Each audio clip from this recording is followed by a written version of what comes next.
I'm going to invite all participants to show their faces so that we can just say hello.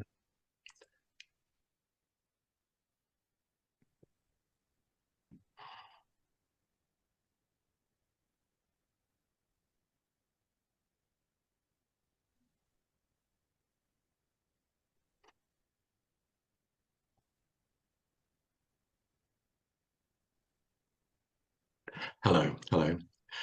Welcome everyone to our webinar, wherever you are in the world and at whatever time this is for you. I will probably end up by default referring to this evening at some point because it is evening for me. My apologies for that. My name is Patrick Morrow and I'm a priest in the Church of England in the Anglican Communion, but really I'm here this evening as Secretary of the Theology Committee of ICCJ. This webinar is being facilitated by ICCJ General Secretary Annette Adelman from ICCJ headquarters in Heppenheim, and we are very grateful for that expertise and support. This webinar is the fruit of discussions within ICCJ's Theology Committee, and that committee is now some 22 people strong and is a diverse and, at this scale, a relatively new body, which is already seeking how to embody, how to disagree well, which is surely what we need in these difficult times. We are, of course, but one strand of ICCJ's work, and to find out more about all that ICCJ are doing, I do invite all participants to visit iccj.org, where it is easy to subscribe to the newsletter. The Theology Committee has long been aware that this year marks the 1700th anniversary of the Christian Council of Nicaea, 325. This was the first council called ecumenical, and one of the meanings of that is that it was recognized throughout the Christian world of the time as authoritative, even while it did anything but close arguments down. Our special focus in this webinar will be the Creed of Nicaea, the Creed of 325. And just a note on that, what Christians tend to call the Nicene Creed today is in fact the Creed of Nicaea augmented by the text from the Council of Constantinople in 381. So that's actually the Niceo-Constantinopolitan Creed. I was determined to try to say that long word.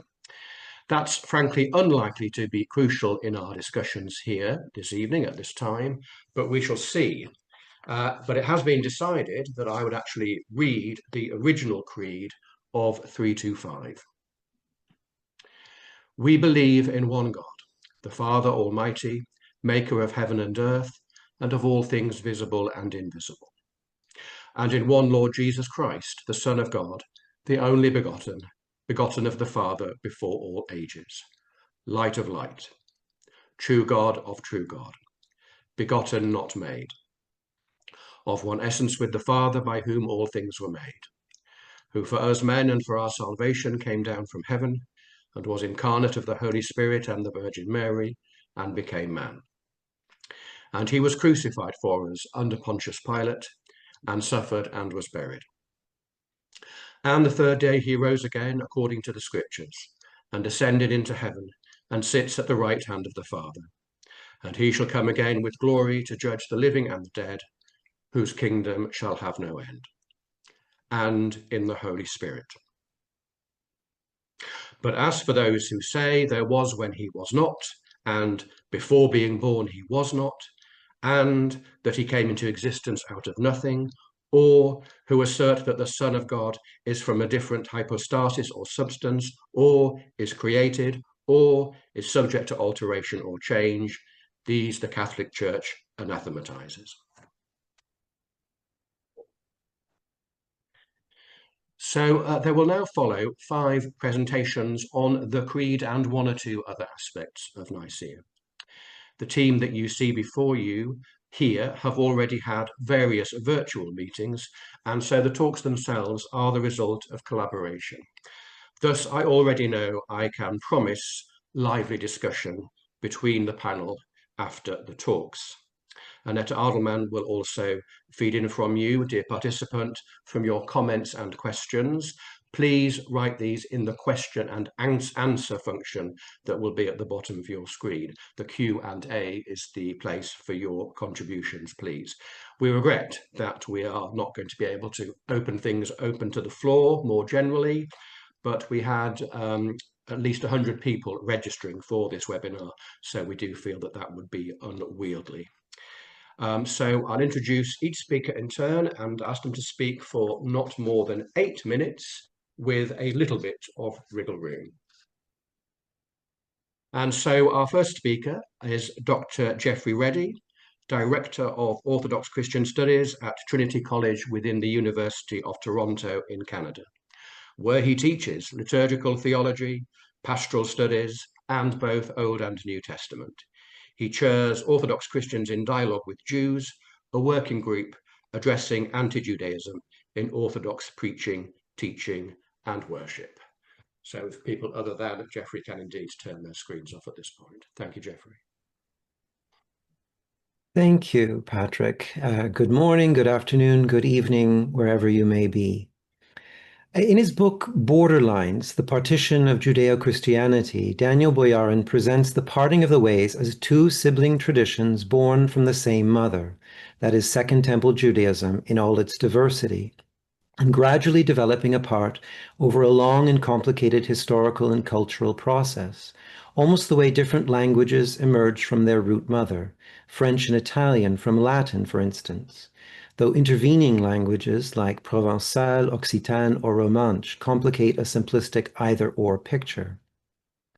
But this wasn't simply a matter of what would become Rabbinic Judaism on the one hand and Orthodox Christianity on the other, coming up with different responses to the same questions. But almost more fundamentally, the traditions asked different questions. Boyarin argues that Christianity invented the modern concept of religion, an independent system of beliefs separated from ethnicity, culture, and geography. In contrast, Judaism remained a national ethnic identity that included religious elements but could not be separated from history, language, and peoplehood. This difference explains why Judaism has an ambiguous status as a religion even today. In this respect, the Council of Nicaea really marks the birthplace of Christianity as religion. It sets out the parameters of belief that define what Christian faith is all about, establishing an orthodox way of believing against competing beliefs. But what I want to suggest is that whilst this is partly true, it is to no small degree a modern construal of what Nicaea set out to do, a misunderstanding that is backed up by centuries of Christians themselves misinterpreting the point of the Council of Nicaea and the creed it produced. The confusion can be captured in the meaning of the word orthodox. In a modern vein, it's used of opinion and rational beliefs, opposing what is considered deviant in belief from what is traditional and approved. Etymologically, from the Greek, it is orthi, meaning right or true, and doxa, meaning belief or opinion. But in the early church, doxa meant primarily glory or worship. It was the immediate truth of spiritual experience and mystical encounter with the living God. Orthodoxy was therefore the preservation of that truth with careful pastoral boundaries, not reducing that experience to thoughts, for God remains incomprehensible, or words, for God remains ineffable, but putting guardrails to ensure others could follow the same path to the experience of the mystery of God. In this way, the fathers of the Council wrote the Nicene Creed to be a map, to be used for navigation, not to be confused with the destination itself. Yet for 1700 years nearly, Christians have often confused the map for that journey's end, or the fence for the garden that the fence contains. The Creed emerged as a response to specific attacks on core Christian teachings which threatened to undermine the possibility of experiencing the living God. It was not intended as a comprehensive summary of faith or a replacement for the whole scriptural story, but rather protection against particular heresies. If it had been intended to tell the whole story, it would surely have taught about God and his covenant with Israel, about Torah and about obedience and disobedience, about prophetic experience and teaching, about promised land and exile, and God's promised future, the peaceable kingdom of the age to come. The fathers gathered at Nicaea knew full well that scriptural story of God and Israel. This is in ample evidence in their homilies, their letters, their commentaries. Bishops like Alexander of Alexandria, Eusebius of Caesarea, or the deacon Athanasius, who would go on to be one of the great defenders of Nicaea, read, quoted, and expounded the scriptures of Israel constantly. Their sermons and letters are saturated with Israel's story. In the liturgy, scripture was proclaimed in abundance, psalms, prophecies, as well as in the commentary and midrash on the scriptures that formed the apostolic witness. For all those gathered at Nicaea, the experience of Jesus was intelligible only as the fulfillment of the covenant with Israel. He's the wisdom of Proverbs, the servant of Isaiah, the antitype of the Paschal Lamb. The Creed, however, does not rehearse this narrative. It presupposes it as the living matrix of the community's experience and proclamation. It was in their particular historical context, with the specific need to address the systematization and narrowing of that faith and experience by Arius, that they resorted to using creedal statements and Greek philosophical terms like homoousios as precision tools, not replacements for the biblical narrative. The goal was to safeguard the fence around orthodoxy, that is, around true glory, true worship, true mystical experience, so people could continue to journey along the path to experience the living God within the worship and life of the church community. I think there's an opportunity on this 1700th anniversary of Nicaea, not only for rediscovering the Creed's original pastoral purpose, but also for recovering that full narrative of the content of faith that we have sometimes, or too often, neglected. Early followers of Jesus as Messiah understood him within the narratives, the symbolism, and the vocabulary of Second Temple Judaism. Their Christology was thoroughly Jewish and essentially a midrash on Scripture. Torah, wisdom, tabernacle, Shekhinah, glory. Boyarin argues that all the core Christian ideas, such as a dual Godhead, Father and Son, a divine human Redeemer, and a suffering and dying Messiah, are deeply rooted in the diverse Jewish tradition of Second Temple Judaism. These ideas were not novel creations of early Christians, nor indeed simply the product of a 4th century council, but emerged from centuries of Jewish thought and scripture. So what are the implications of this for today's dialogue? It has been long assumed that the parting of the ways resulted in an unbridgeable gulf between two traditions that emerged from Second Temple Judaism. And Christians and Jews alike very often conclude we worship different gods. Jewish communities often view Christian theology as a Hellenization or pagan departure from Israel's faith. But I want to suggest that's in no small part because we Christians have misunderstood and wrongly proclaimed the purpose of Nicaea.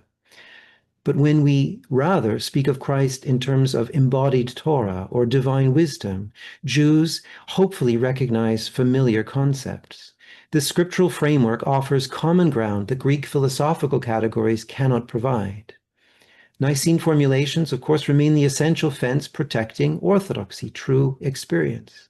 But within that fence lies a vast territory of Jewish-rooted narrative and vocabulary, which remains the theological and spiritual landscape for human life and experience of the one true God. In conclusion, the Creed was never meant to be the whole edifice, just its vital protective fence. Nicaea's objectives were not primarily to craft a new doctrinal system, but to guard the integrity of Christian worship, the truth of salvation as deification, and the relational encounter of God known through direct spiritual mystical encounter. The Creed functioned as a shield for the lived encounter with the living God, liturgically, mystically, and communally, rather than an end in itself. The Council did not set out to innovate, but to draw boundary lines around what could and could not be said in order to safeguard a mystery that believers encountered in prayer and contemplation. The goal was humility before the mystery, preserving a faithful path of worship rather than constructing a philosophical edifice. Inside that fence lies the living reality, God's redemptive self-disclosure in Israel's story. And honoring Nicaea today means not to mistake the map for the experience of the destination or the fence for the garden, which remains what it always was, encountering the one true God of Israel who creates, sustains, and redeems all things. Thank you.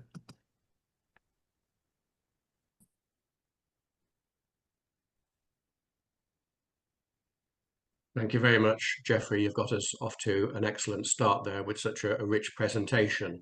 The idea of the Nicene Creed being a fence to preserve what was of the essence, which is the relationship and the experience of God, is of course a very resonant one and parallels what Jews believe about Torah. And you helpfully remind us that the Creed wasn't seeking to make a set of statements from first principles, but was a particular response to a particular crisis about the nature of the divinity of Christ, which is why the reference to Jesus, the second person of the Trinity, is so extensive. And also really bring out the theme that we must discuss ongoing, which is this idea that all the things that the Church Fathers were drawing upon were in some way or other present in Second Temple Judaism, even if Rabbinic Judaism in due course took a different line. So we'll move on now to our second paper by Dr. Pavol Barga, who is Associate Professor at the Protestant Theological Faculty of Charles University in Prague in the Czech Republic. And he serves on the executive board of ICCJ, and he's also a member of the steering team of our theology committee. Pavol. Thank you very much, Patrick. Dear friends, members of the ICCJ family, greetings from Prague here in the Czech Republic. When we are trying to commemorate or mark the anniversary of the Nicene Creed, there are different possibilities to different paths to take and different angles to approach this topic. And I think that this webinar is going to show this variety. Also, within Christianity itself, there is a diverse heritage in relation to the Nicene Creed, or as Patrick reminded us, more precisely, a Niceo-Constantinopolitan Creed. For example, in my own church, which is a Reformed Lutheran Protestant church here in the Czech Republic, we hardly ever use this creed in our liturgies. So it is in our liturgical books, but in practical church life, it is very rarely used. Nevertheless, it's still for me as a Protestant theologian, this anniversary and the creed as such begs a question that I would like to address in this very short presentation. And the question could be framed like this, very concretely: would Arius and his followers recognize themselves in what the Council had to say about them? Would Arius and his followers recognize themselves in what the Council had to say about them? And for me, this is not the question for historical research only.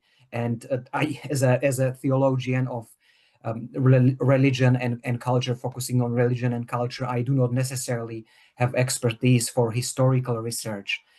For me, it is a broader theological question that addresses the issue of how one views and position oneself in relation to or over against the theological or religious other. So this very concrete question featuring Arius and his followers, one party at the Council of Nicaea, could be perhaps put more generally in about how about the other? How do we understand and relate to the other in our creeds, or what I would say in our identity-making, identity-shaping stories? I'm very grateful to Jeffrey for how he spoke about a creed, using the term that it's a map, not a destination, using the metaphor of a fence protecting a territory. I'm very much inspired by Anglican theologian Sarah Coakley here, who speaks about creed as a horizon. The intention of a creed is not to provide a definition, a summary, but a horizon of a perspective. She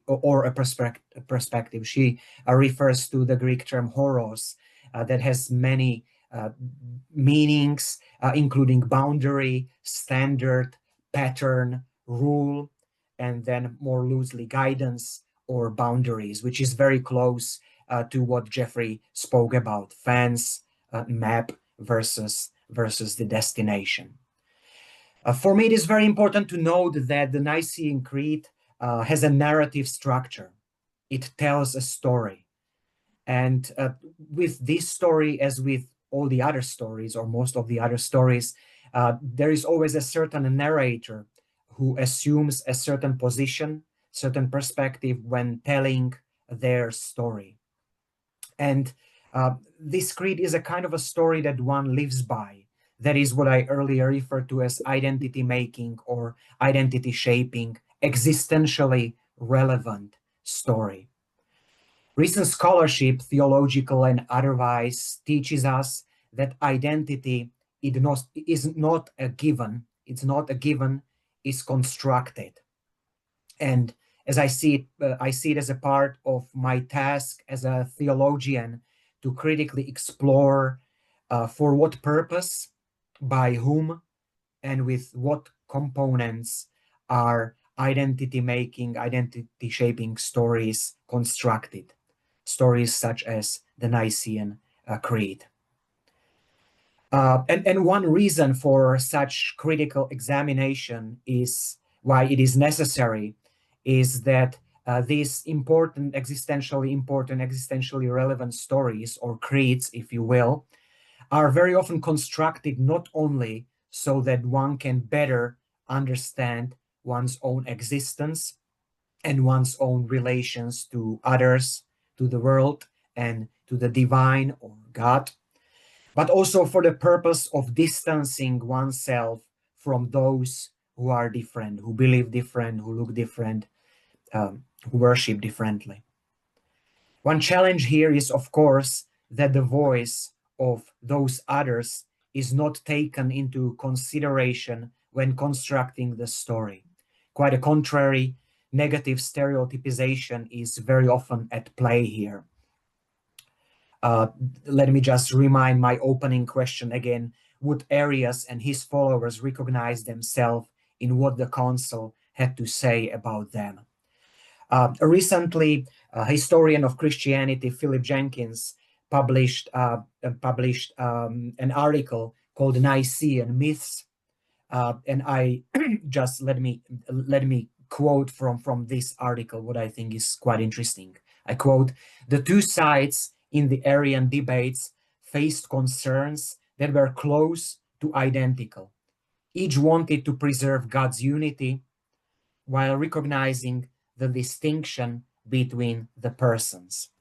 At the same time, they did not want those distinctions to become so stark that believers might lapse into some kind of polytheism, which in the religious atmosphere of the time would have constituted an unforgivable concession to paganism. In the event, the Athanasian side triumphed and retroactively reconstructed its enemies as advocates of an Arianism that presented a crudely Unitarian view that denied the divinity of Christ. It was Athanasius himself who constructed the package of supposed beliefs that he portrayed as Arianism, which has been endlessly cited as authentic by later historians. Such an image would have been barely recognizable to Arius himself, who in that sense was never an Arian, unquote. So much from Philip Jenkins. This quotation shows the importance of what it is like, at least for me, it shows an importance of what it's like when creeds adopt a life of their own in later history. And so 1700 years after the Nicene Creed, but also 60 years after Nostra Aetate and 25 years after Dabru Emet, I would like to suggest in my conclusion that when constructing and or reinterpreting our identity-making stories, our creeds, or even more generally, perhaps, when theologizing, exegeting, and praying, we should always have the theological and religious other inside. Ideally, even more than that, we should do our best to invite real practitioners of faiths, traditions, views, others than our own, to be part of the process of our thinking and story making. Going beyond religion, considering secular identity-making stories could also make sense in some of our context. In my context, definitely. Considering and integrating socio-historical and cultural context is also very important. Last two sentences, Patrick. Notably, I just would like to observe that any mention of Jesus' Jewishness is absent from the Nicene Creed. So this having the other insight and the context, I just would like to emphasize as very important. Then there can be a hope that our creeds could be just, inclusive, and affirming of otherness. Thank you very much for your attention.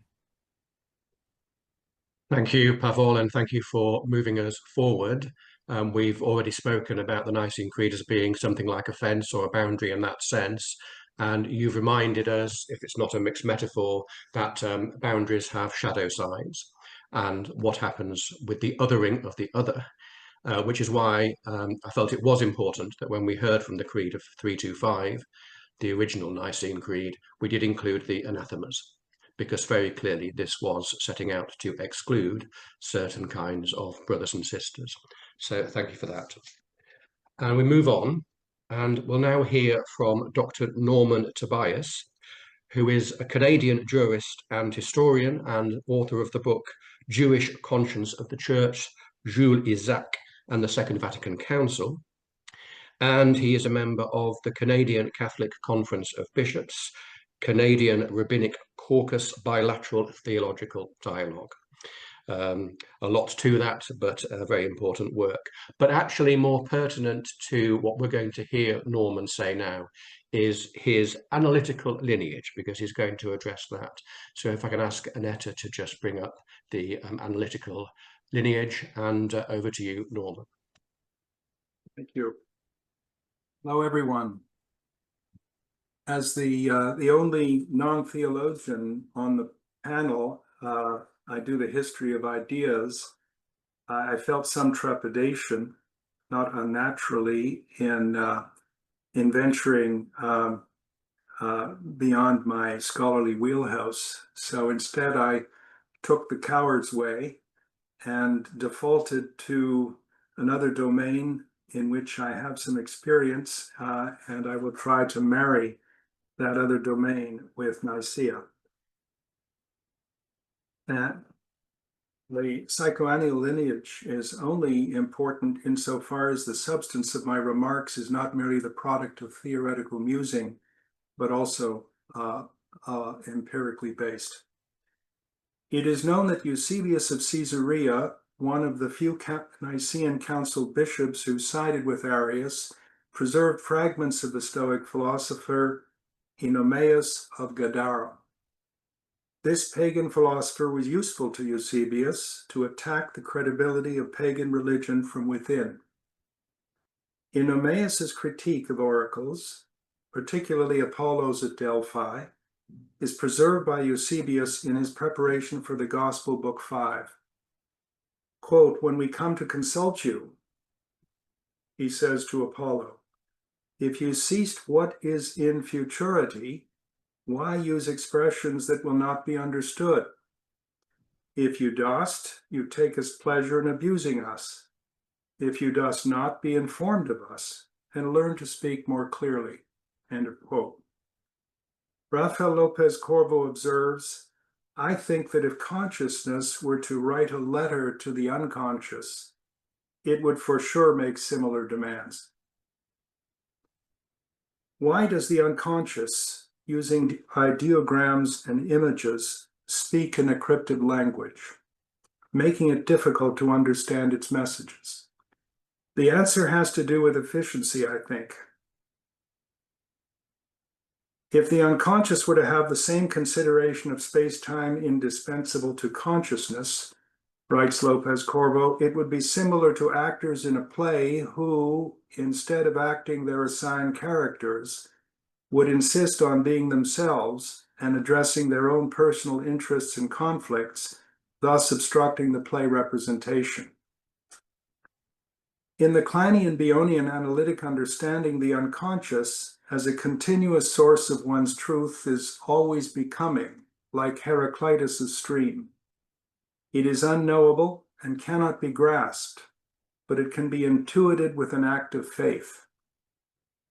Intuition plays a definite role in seizing what Bion has referred to as O, or the capacity of the analyst to be able to capture the patient's unconscious with his or her own unconscious, then transform it into knowledge to manufacture the interpretation. The knowledge would be post-mortem O. Characteristics of the unconscious communication include reciprocal contradictions, that is, paradoxes, symmetry, displacement, condensation, and timelessness. Again, I quote Lopez Corvo, "If I were to say that A is B's father, its symmetrical opposite, that B is A's father, could never be true, unless we are referring to an unconscious construct where such symmetric incongruity could be possible." Alpha function is an abstraction coined by analyst Wilfred Bion to describe the capacity to change sense information into what he calls alpha elements suitable for thinking. Alpha function is active continuously, alternating between conscious voluntary, digesting sensory impressions, and unconscious involuntary, this latter synonymous, I think, with intuition. It is the unconscious involuntary alpha function that is used by a mother in a state of reverie while attuned to her infant, or an analyst who dreams the patient's discourse. One predisposes oneself to intuition in the borderline between sleep and wakefulness. How is all this relevant to Nicaea? The position argued by Arius is logical, rational, characteristic of conscious voluntary alpha function. There are correspondences between Arius's point of view and our rabbinic tradition, the supposed successor to the Pharisaic tradition. In our tradition, the speaker in Proverbs chapter 8 is the Torah personified, the first fruit of creation by God's will. The Torah is not God, though it is God's blueprint for creation. Commentary to the Midrash Rabbah uses the Hebrew im, with, in expanding that God created the world with Torah. For Arius, the Son came into being out of nothing, by the will of God. The Son of God is not ontologically God. He only bears the title God. He is more on the side of creation. Compare the logical consistency of the Arian conception with the Nicene Creed, which is replete with paradoxes. The Son is eternally begotten.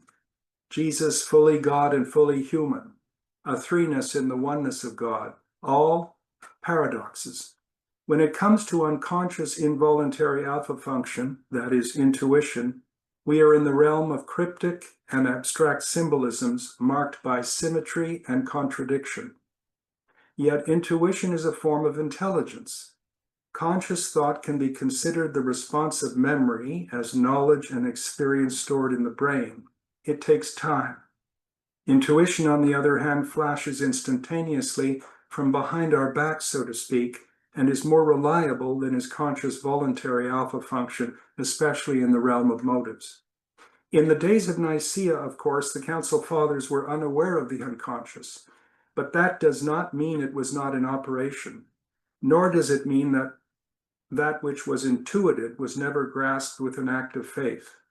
I wonder whether a majority of the council bishops trusted in the paradoxical, self-contradictory language of the creed because it might have been familiar to them in dreams.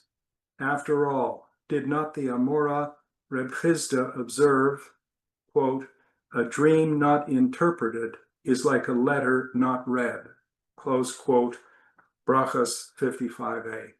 Thank you.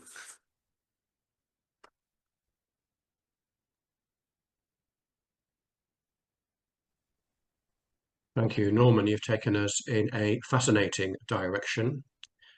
We've spoken about the creed as boundary, and I guess the anathemas that we've already referred to could be something along the alpha function that you speak of. We're trying to exclude these people.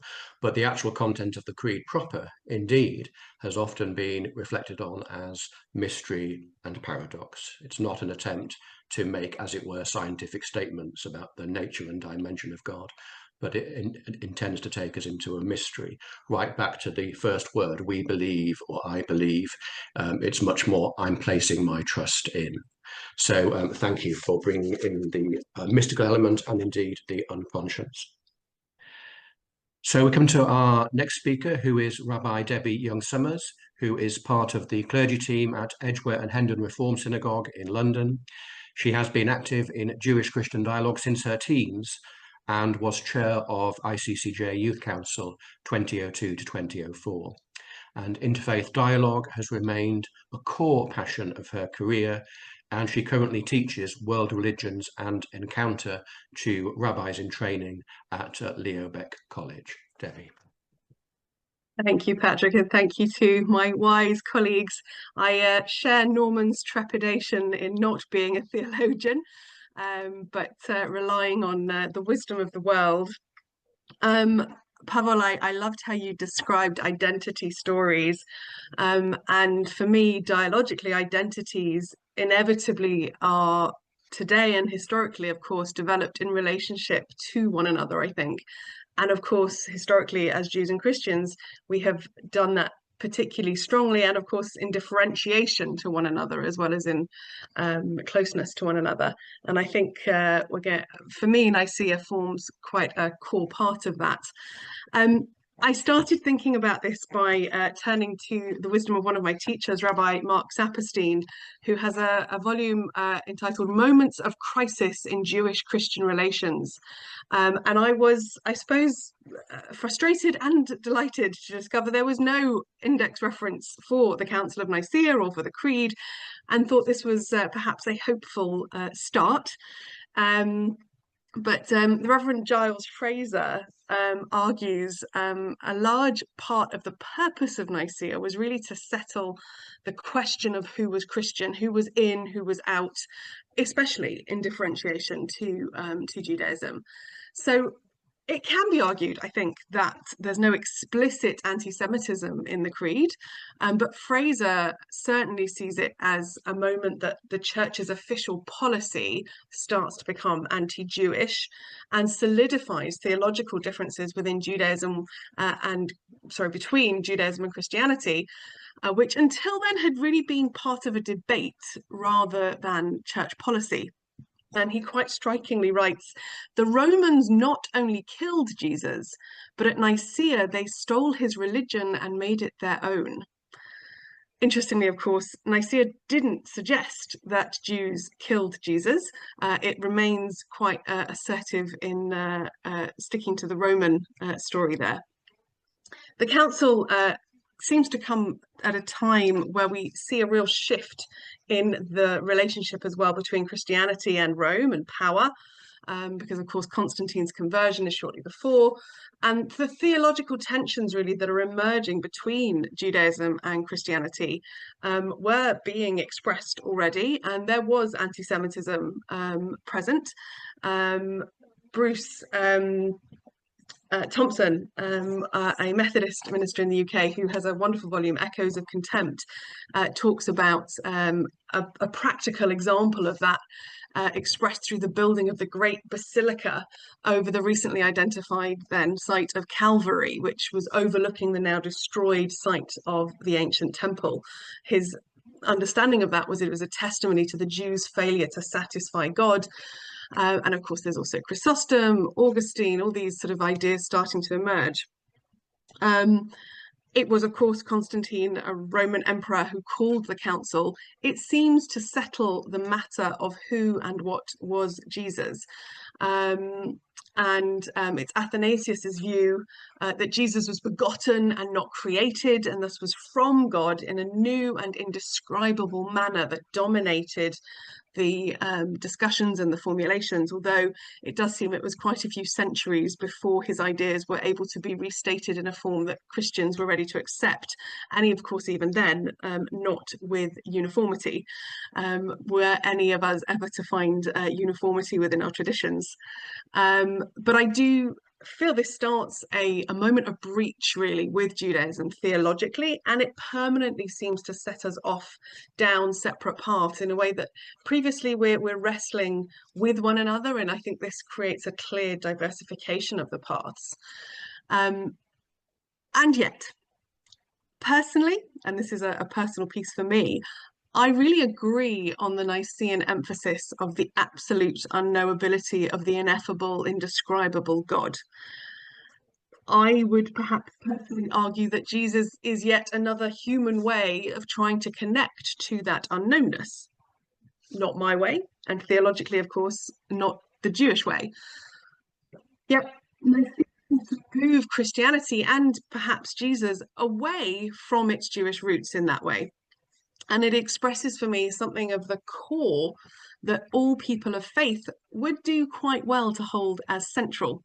As Karen Armstrong puts it, this is her words, "These matters could not be settled by doctrinal formulations, because human language is not adequate to express the reality that we call God. So silence is the only medium in which it is possible to apprehend the divine." So aside from the person and divinity of Jesus, the Creed establishes the work of the Holy Spirit. And while it doesn't formally define the Trinity, it is pretty key in establishing it. Now, we as Jews and Christians both have concepts of Holy Spirit, but in Judaism, it's a manifestation of God's presence and power. Maybe we're arguing over semantics. Both are God. But using language to understand one part of the divine in different ways for different traditions. Ruach HaKodesh, the Holy Spirit in Judaism, certainly doesn't take the central role it does in Christianity, but it is there.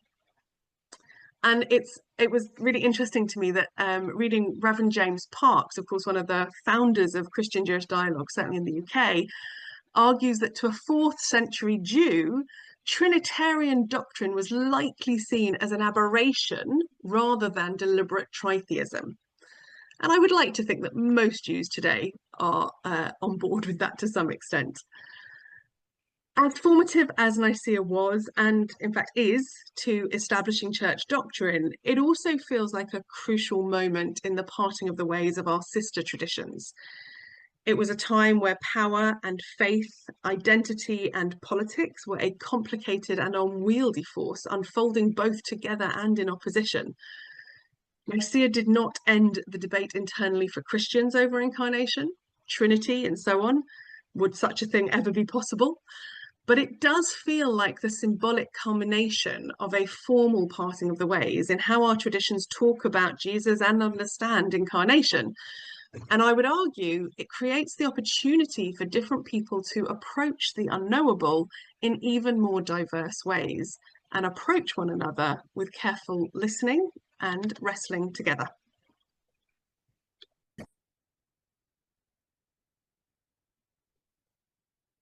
Thank you very much, Debbie. I think the first thing to say is thank you for your theological input. That was most definitely a theological talk that you've given us. And it's fascinating the way you give us both a bracing account of Nicaea as the result of Roman imperial power and seeking to stamp Roman dispositions on things, and also combining that with a sense that maybe something like the Creed of Nicaea was necessary for Christians to make sure that they had said all they needed to say about that point of contact with God, the point of contact with the ineffable through Jesus. It's often said that the creeds actually don't explain. They don't explain the link between God and Christ and people. They declaim it. They declaim it. They say Jesus just is God and humanity in one person. And as I say, maybe that's something that was necessary for the community at that time. So we'll go on to our final speaker before our discussion, and that's Rabbi Dr. Michael Hilton, who is Honorary Research Fellow at the Centre for Jewish Studies in the University of Manchester, and is Scholar in Residence at the Liberal Jewish Synagogue in London, and is Tutor in Ancient Greek at Leo Beck College, Lair House, and his current research interest is the impact of Islam on Judaism. Michael. Thank you, Patrick, and thank you to all our speakers.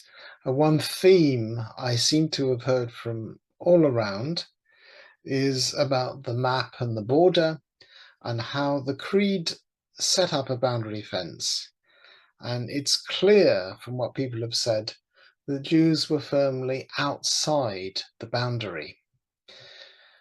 We've heard from Jeffrey about Daniel Boyarin's book, Borderlines. He did a very interesting, smaller and later book called The Jewish Gospels. And there he suggests that the Nicene Creed defined not just Christianity, but also in a way defined Judaism. His point is that up to that moment, it was possible to be both a Christian and a Jew. But after Nicaea, that couldn't happen anymore.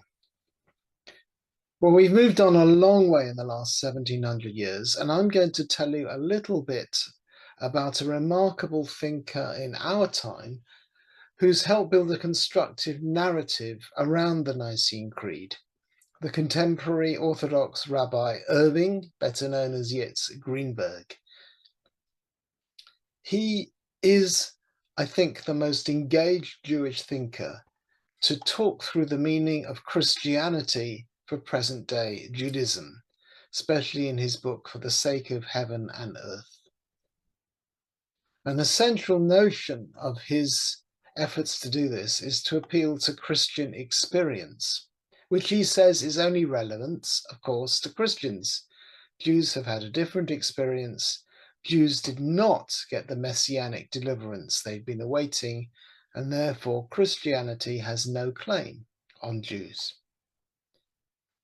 Greenberg sees resurrection as an expression of God's closeness. It shows, he says, how Christians experience God's love, which singles out the beloved and transforms and revivifies life. And he goes on, our task is to find ways for humans to hear God.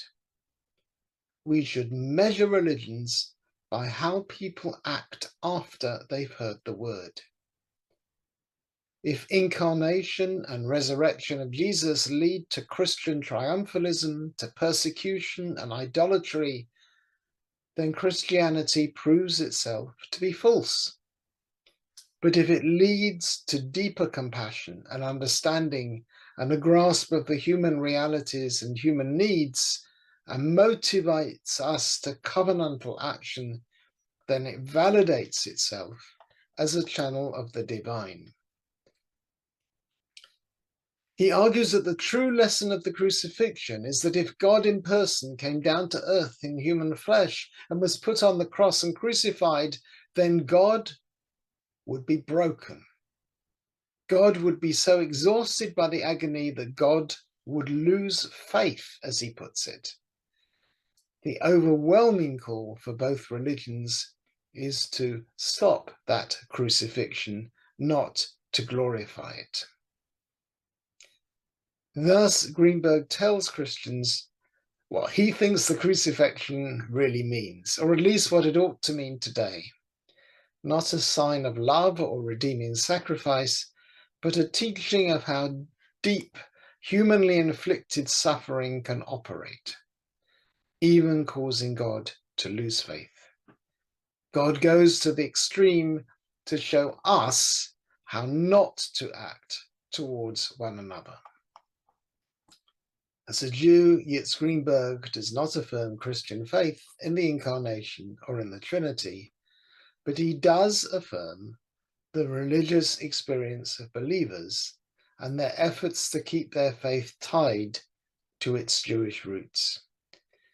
He therefore defends the integrity and authenticity of the Christian faithful, both in their recognition of Jesus as God and in seeking to contain such recognition within the bounds of classical Jewish monotheism. Now, I'm being allowed to give a little footnote to this series of 5 talks, a little bit about the Nicene calendar. In the letter of Constantine regarding the decisions of the council, he wrote to the churches, "At the meeting, the question concerning the most holy day of Passover was discussed." Many languages in Europe still call Easter Passover. "And it was resolved by the united judgment of all present that this feast ought to be kept by all and in every place on one and the same day. It has appeared an unworthy thing that in the celebration of this most holy feast we should follow the practices of the Jews, who've impiously defiled their hands with enormous sin, and are therefore deservedly afflicted with blindness of soul. Let us then have nothing in common with the detestable Jewish crowd, for we have received from our Saviour a different way." But, and this is a big but, in spite of those hateful words, the church did not in fact completely break away from the Hebrew calendar in fixing the date of Easter. They still remained aware of their Jewish origins. As you can see by the fact that Easter was fixed on the Sunday after the first full moon after the spring equinox, still close approximately to the season of Passover each year, and the only part of the church calendar where the date varies. Thus, the link with Passover has been maintained, but in the Middle Ages that was not good for the Jews. It led to pernicious narratives in medieval Western churches because of the slander, the blood libel as it's called, that Jews use Christian blood in the baking of matzah. But for me, the interesting bit is a positive one. After Nicaea, the exact date and reasons are unclear, the Jewish authorities changed the way the Hebrew calendar operates. Ever since then, they've used very similar calculations, but they're not the same. But because to this day, those two calendars are connected, Pentecost, 7 weeks after Passover and Easter, often coincide, And that gives us two parallel festivals of Revelation, the descent of the Holy Spirit and the descent of God on Mount Sinai. Which is modelled on which is the substance of another talk. Suffice it to say, there's a clear parallel between the Logos made flesh, which came down to earth, and the Torah, which Moses brought down, between the Holy Spirit, the inspiration to spread the word, and the duty to learn and teach Torah. This parallel but different understanding at Shavuot, Pentecost, Whitsun ties our two calendars and our two faiths together. A very different outcome for that calendar from that planned by Constantine.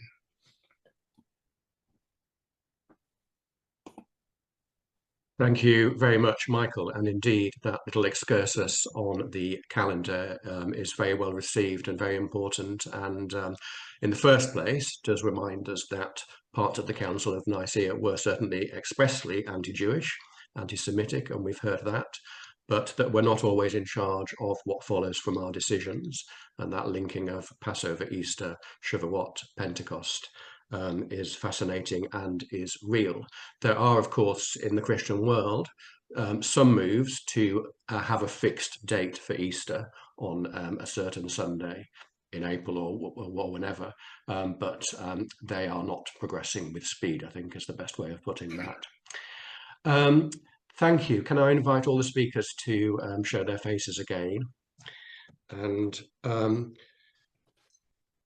thank you again for such rich and indeed varied presentations. We've got half an hour. I'll just check with Annetta first if we do actually have any questions. I'm not seeing any questions. You're obviously contemplating your questions very carefully, which is welcome, but do feel free to put questions in the question and answer function at the bottom of your screens. And if you want to address them to a particular speaker, do make that clear. There are so many ways we can proceed. There isn't going to be a right way of doing this. But I'm wondering, first of all, about, given all that we've heard about Nicaea being boundary making, both with the anathemas and more generally marking a breach with Judaism, if Geoffrey, you would like to come back, because you were so clear in your presentation that the creed is embodied in a broader narrative, and that broader narrative is absolutely steeped in and comes out of Second Temple Judaism. And so there's an insistence that all the Christian claims of Nicaea are in a certain sense Jewish, not rabbinic Jewish, but still Jewish. And would you like to just say a bit more about that? Thank you, Patrick. Yeah, I mean, I actually was thinking too, a lot of responding a bit to Pavel, because he asked a couple of times, where would Arius locate himself, right? And I think one of the dangers of putting up a protective boundary or fence around experience in order to safeguard access to that on an ongoing basis, because the whole point obviously is not the words themselves or the thoughts themselves, but to come into living direct experience of God. The risk, of course, is that you are excluding, right? And you pointed out yourself, Patrick, that the anathemas at the end of the 325 declaration, which interestingly anathematized the Council of 381, but that's a whole discussion for another day, because you're not supposed to say the Son is a different hypostasis from the Father, but of course that's precisely what the Fathers of 381 will go on to do. So I mean, that actually, even saying that, is a little bit of an interesting thing about boundaries, right? And the way that the context is all when it comes to kind of looking at that. But my argument would be that Arius is within somehow, and I know that a lot of hymns and so forth would suggest otherwise. And certainly, and this is the nature of your question, Patrick, that the entirety of the Second Temple Jewish tradition, with the whole of the scriptures of Israel and all of that, is within the boundaries. And ultimately, I think we all hope that whatever we're doing now as a contingent way to kind of protect our path to the living God, that those boundaries are not things that exclude anyone. I think, for example, of the imagery at the end of the Christian New Testament, where God is all in all. There's no temple because God's presence is everywhere. There are walls, but interestingly, those walls have gates. So, it's permeable, right? There's a kind of ongoing sense in which people, kind of come and go. But I want to just, very specifically say something to Pavel, because I think there's the conclusion sort of after the council, and I think the interpretation of the council and the way our modern brains work in terms of binaries, right? In terms of categories and excluding, A is not A, not B, and things like that. There's a way in which we can read the process of the council as precisely a listening to Arius, right? Arius was present. Arius was not condemned in absentia. Arius was there. He had his advocates. Norman referred to Eusebius of Caesarea, who arrived at the council as an Arian defender of sorts and tried to kind of come up with a middle way that was ultimately rejected. And Eusebius would finally sign the council documents, but with some reluctance, thinking, he'd wished his way had kind of gone. But there's a sense in which, Arius's two big concerns coming into the council were around the uniqueness of the Father and the begottenness of the Son. And whilst his own particular formulations of those did not win the day, those became part of the vocabulary, part of the discussion, part of the discourse, part ultimately of where the boundaries were set.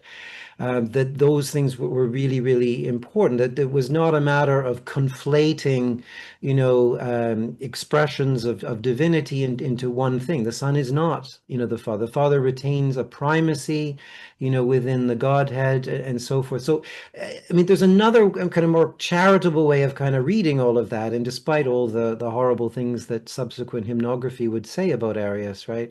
There's a way in which he was listened to, he was included, and ultimately, if he doesn't hold to that kind of narrowing and systematization, which is where the problem is. It's this. There's this lovely anecdote that was given to me by Norman about. It's from Amit Goswami about how that ultimately. Let me find the direct quote here. Norman, you sent this to me the other day. Where is it?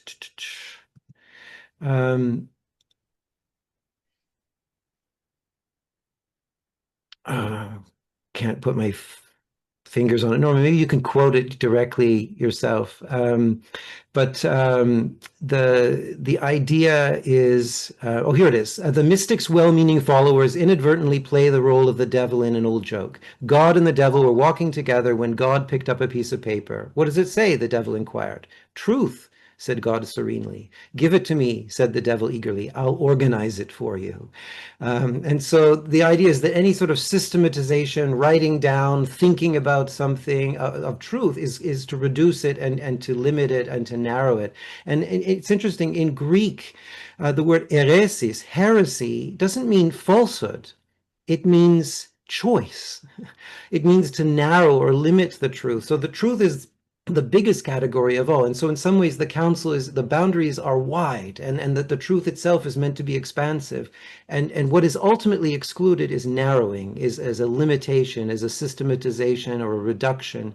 And that is almost by definition excluding itself. So that which is excluded from the boundaries are self-excluding in a way. Anyway, I'll stop there, but I'm hoping that the boundaries are wide, the fences are far apart, and the truth is expansive in the midst of all that. Thank you, Jeffrey. I wonder if any of the Jewish contributors would just like to say how they respond to that idea that, in fact, even the Nicene Creed is, in a sense, steeped in Judaism, even though it be Second Temple Judaism.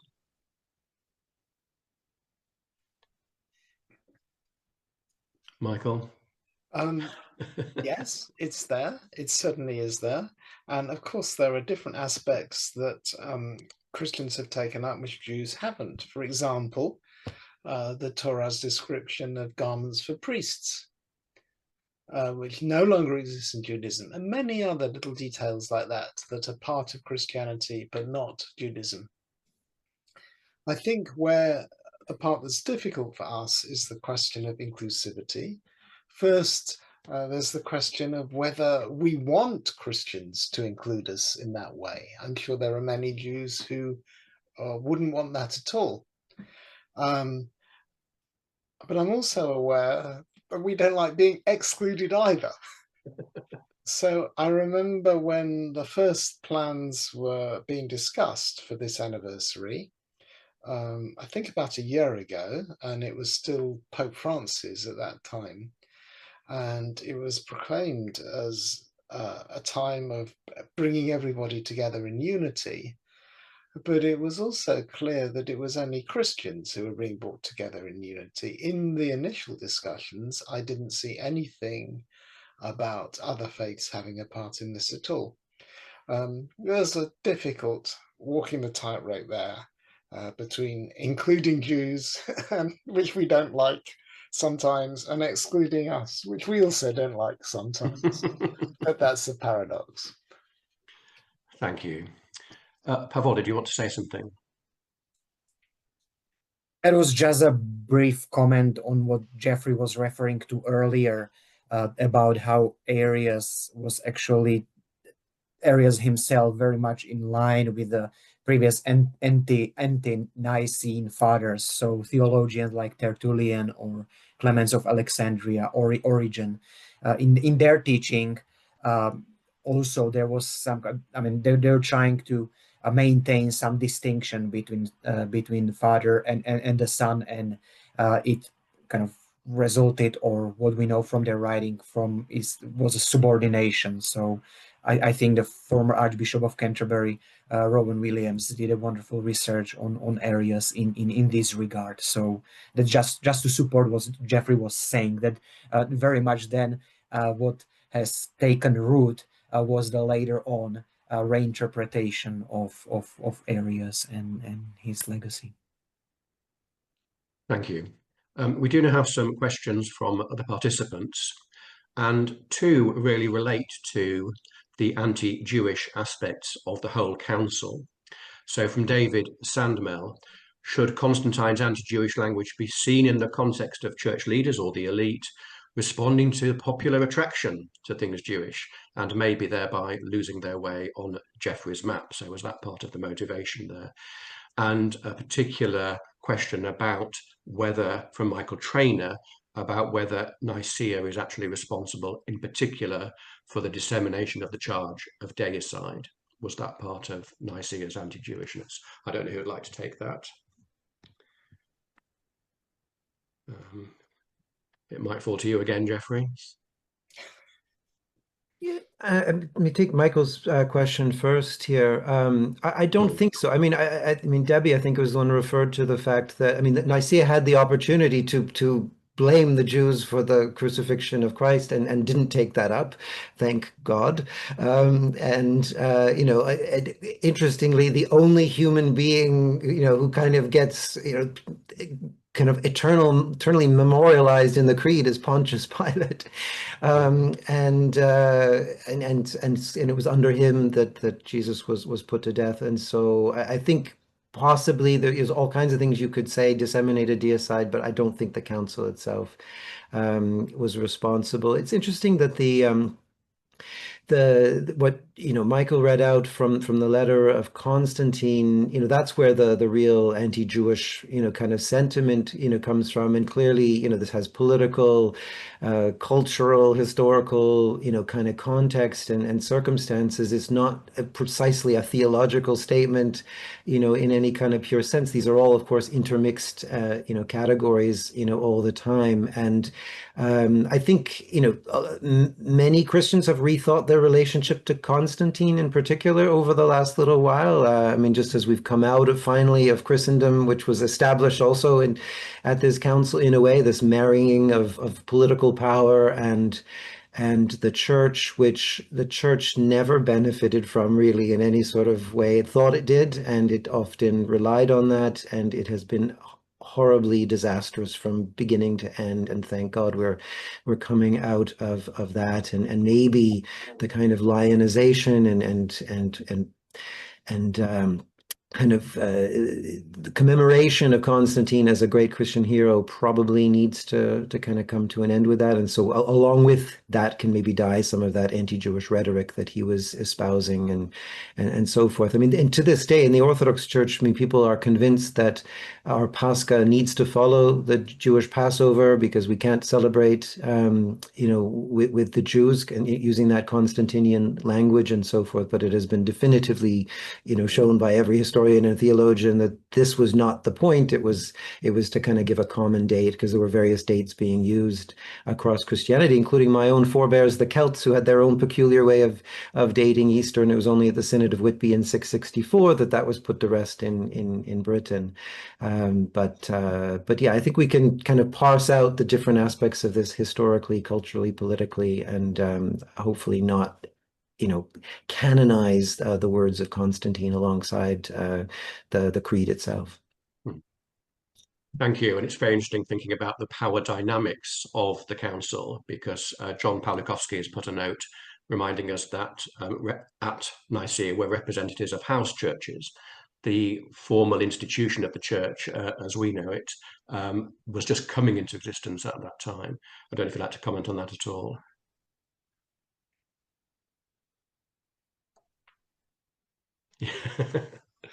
Okay. I think what's really interesting is that no speaker has said that the creed was an example of intellectual overreach. Nobody has said that it was an attempt to define or use particular definitions about God. We've all referred to the ineffability of God, and indeed in some way saying that Arius was the one who wanted to explain further than could be explained, which is very encouraging for me. But I think it's not always what church people think.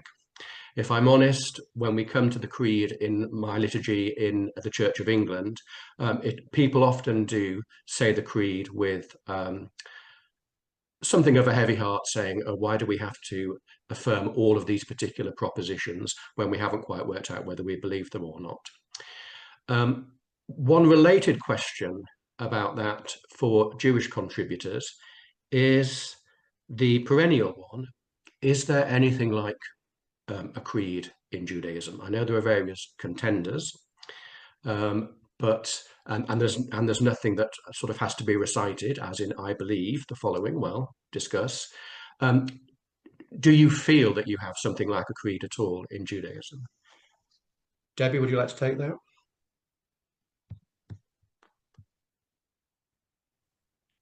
Surely our creed is in disagreeing with one another.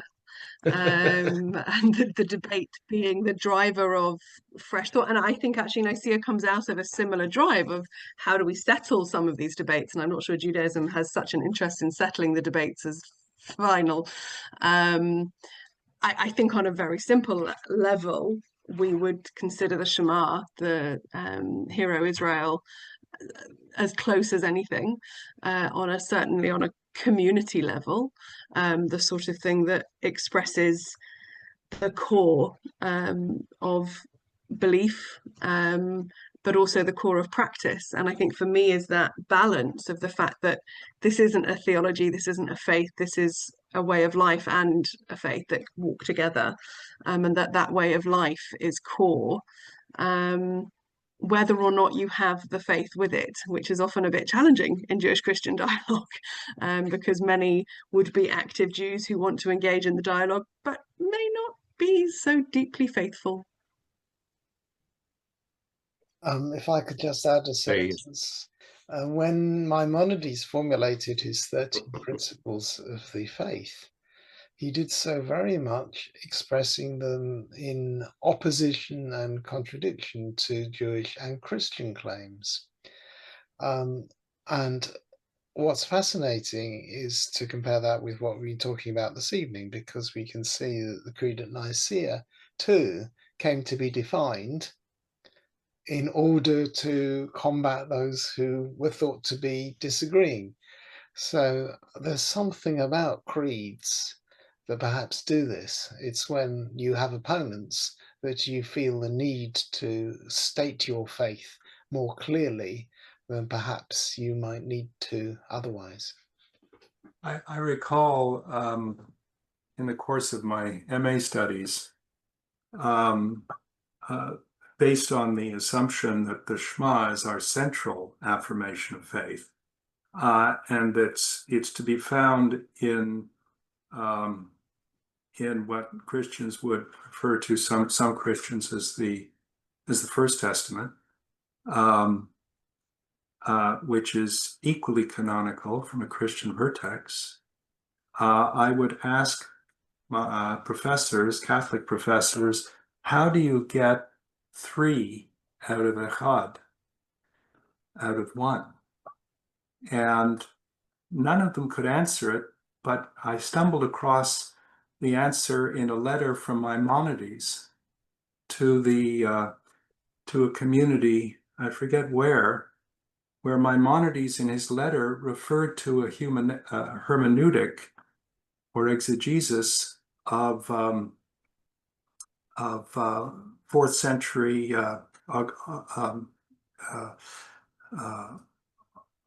Augustinian,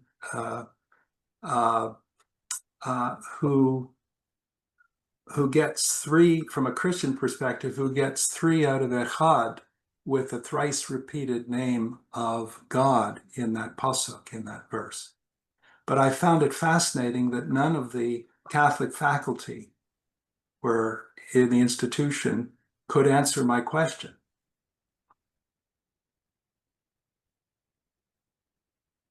Thank you. Thank you. Yes, indeed. The unity of God in the context of the Trinity is certainly a perennial question. We've just been asked, I think if we can just give us a point of information, if we could just say a little bit about what Maimonides' 13 principles are. Someone would like to do that. You mean to read them out? Probably not, but feel free. Yeah, well, give me a minute to grab my book. We did have the Nicene Creed at the beginning, so it'd be nice also if we have the 13 principles. But they're used liturgically and are often chanted or sung, aren't they, really? So that already gives it a bit of a different flavour and towards the end of the service. And indeed, taking Debbie's point with full seriousness, it's often been said that Christianity is a school of faith and Judaism is a school of interpretation, that it isn't necessary to hold to the statements in certain ways. Michael? So he formulated them when he was quite young in his Mishnah commentary, which was written in Arabic, and they were explicitly formulated in response. He was trying to define who will have a share in the world to come, and this is what he said you have to believe to be part of that covenant, really. So the first principle is the existence of God. He wrote several paragraphs on each one, defining it. The second principle is the unity of God. The third principle is God's incorporeality. The fourth principle is the eternity of God. The fifth principle is that God alone is to be worshipped. The sixth principle is prophecy, which was a very important one for him, that there exists persons of such intellectual nature that we can call them prophets. The seventh principle is that the greatest prophet was Moses. The eighth principle is that the Torah is divine. It comes from God. He doesn't actually say it is God. And the ninth principle is that the Torah will not be changed. And then we get the last three, or the last four, I should say. God knows the deeds of human beings is principle 10. Reward and punishment from God is principle 11. And principle 12 is the coming of the Messiah. and the last one is the resurrection of the dead.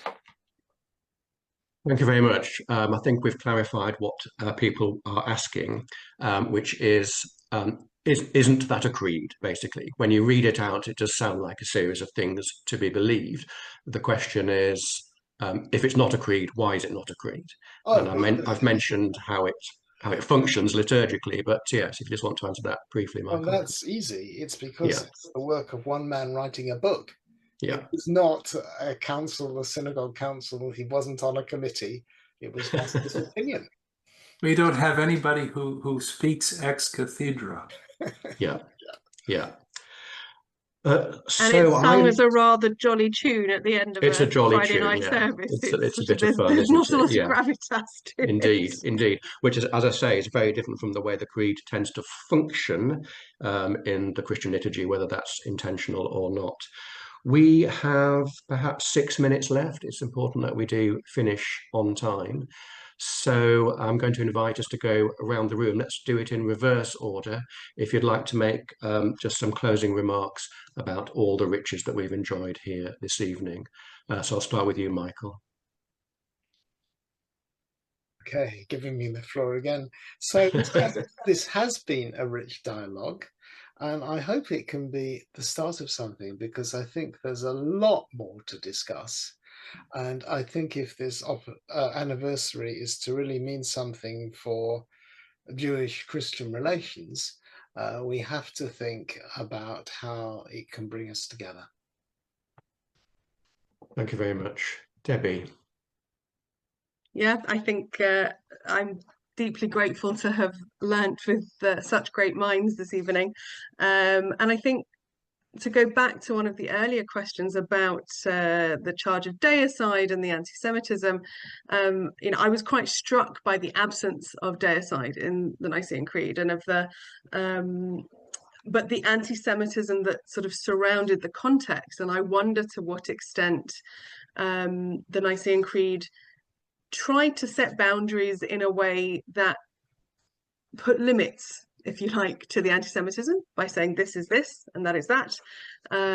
Because when we know what is in and what is out, we don't have to fear being unnecessarily changed by it. But yes, I think the extent to which it creates the opportunity for a reflective conversation, looking at who we were entwined with one another these thousands of years ago, and what does that mean for who we are today and how we understand one another, is powerful. Norman. It's impossible to prove a counterfactual, but as I was doing my research, I wondered what would have happened had Arius won the day. And it seemed to me that had Arius won the day, the Pharisaic Torah personified might have simply become Torah personed. Yeah. So that would have provided a stronger connection to Second Temple Judaism than the way that the council went. I think it would have. It would have possibly opened the door for a backsliding of what had begun as a Jewish sectarian movement, back gravitationally into its. Interesting. Well, of course, in a simple way, Nicaea didn't settle the issue, and Arianism did live on beyond the council, and it took a certain amount of time for it really to bed down in that sense. Pavel. Well, first of all, thank you very much to all my co-panelists, to all of you. That's been wonderful and a great honor for me being part of these conversations. Two brief comments. It just occurred to me when it was mentioned that with Maimonides, that it's just one person speaking, not a community. That it seems to me that very often we think about creeds now in singular. Credo, I believe. But interestingly, in a Nicene Creed, it's credimus, so we believe, also pisteomen. So it's the plural. So the role of community in shaping our stories, that's something I'll be thinking of also later on. So that's the first remark. The second remark, what I think came in the foreground in all of our presentations, in all of our talk, is the importance of language, and going beyond this descriptive language that is trying to grasp everything and kind of explain, or perhaps even explain away, that each one of us perhaps used a distinctive term for that, paradox, mystery, silence even. That was what Debbie mentioned in response to this unknowability. So this kind of perhaps poetic language and the importance of that kind of language for our traditions, for our stories. Thank you. Thank you, Pavel. Jeffrey, I must give you 2 minutes, even if that takes us over time. Thank you. And thank you all. I think this has been a rich discussion. I guess, I mean, my final encouragement for everyone is what I truly believe those pastors, those men of goodwill who came together in council, in community, to say we want to work on this. I mean, what they would have desired for everyone is to come to know the living God. And they were concerned with certain things they thought were going to undermine that, rightly or wrongly. That was the conclusion, that they were working from. And what they ultimately wouldn't want us to do is to get hung up on any particular language or words or thoughts, because all those are relativized in that moment of encounter and transformation with meeting God. And, just the same way that, you wouldn't conclude if you're holding a map in your hands that you've visited the place. You have to go, and you go there. And once you've been there, you don't need the map, right? And so that's the point. The creed itself has to be transcended by our own path to a living encounter in spiritual, mystical experience of God. And I wish that for everyone. And whatever path you follow to get there, may that be the case for all. So I hope that is how we can honor Nicaea, is by living into that in our own lives. So thank you very much. A wonderful note to end on. A reminder that the creed is seeking to describe an experience of God, an experience of encounter. And also what we have had this evening, of course, has been a very special encounter. I take very seriously what Michael says about may this be the beginning of something and not the end. Thank you to all the participants. Thank you for Annetta for facilitating this. And thank you to those who joined in from all parts of the world and whatever time of day it is for you. Thank you.